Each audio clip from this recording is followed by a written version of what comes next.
a lot of them now, they're closing those units and they're in trouble, and that So they can't now afford to what keep then? them, and they got private mortgages, and they're, you know, they're in over their head. And So so what all of a sudden, happens this now? great strategy that they had turned out to just be the market. We're all into fairness for every generation, right? Yeah. The So, tax, the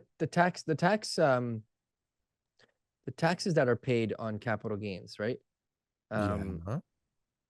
People complain about them, right? I really like the 1031 exchange that they've got In the in the States? States. Oh, Yeah. God, yeah. Right. Well, Like if we had something like that, that would be a really, I think, a really good policy where, you know, the taxes can be higher. So if somebody wants to pay capital gains because they're wanting to exit the market and stuff like that, then yeah, there's going to be a way for the government to be able to, you know, recuperate and you know, use those funds for public services. But if someone wants to reinvest into something that would qualify, you know, and they could make a program that would just, you know, qualify. They thought we need more housing.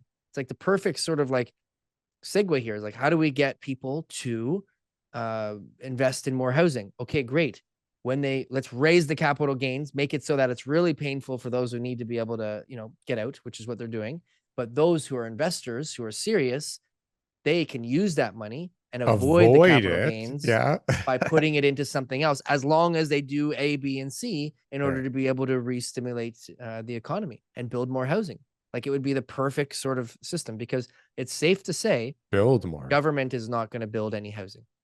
Yeah, but those 1031 exchanges are done on investment properties, not on building houses. You can't, maybe there's a way you can orchestrate it to Well, then force people to purpose-built build. rentals. But this is what we Purpose-built keep rentals. talking about. I've come up with the solution. I don't know why it's not like a thing. Yeah. Why are all these the pre-construction guys flipping paper? They're just investors. They're just looking for a return. Why are we not pooling this money The together? returns aren't good in purpose-built rentals. You're running the numbers. They suck. But you can make them better if you lie. if you lie a little. But Yeah. I think if you finance it a certain way, like with all cash from investors, that it still can't You spit out lie. that much And money. you know why those people are buying flipping paper? Because the developers lied to them. They put on Well, a big show and they said, guys, look, the who's last buying it? project we did, we launched it in 2013, and our investors, they made 328% on their down payment, you know? And so everyone's like, whoa, it's a great return. It's only in 4 years, right?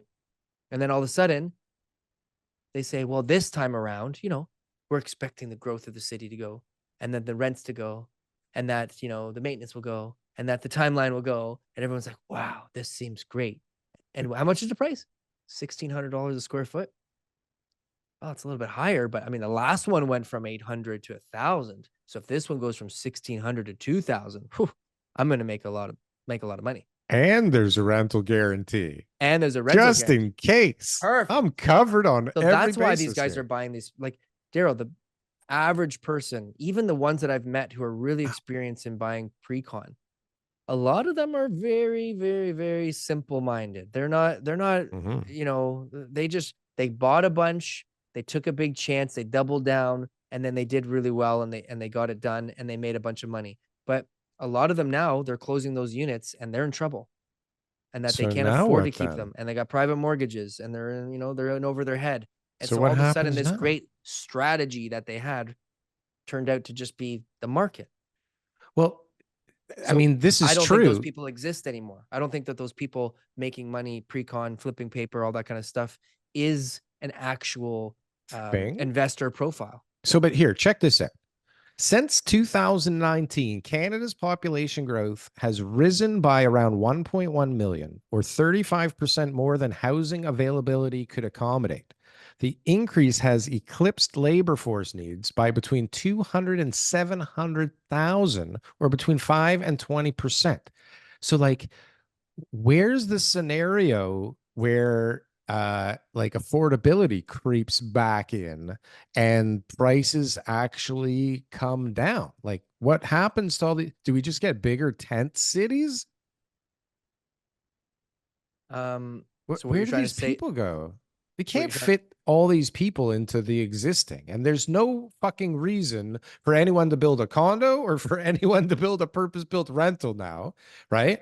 So, I mean, there's only so much super high-end luxury stuff you can build on the market that still pencils. So, like, where are all these people going to live? What are all these people going to do?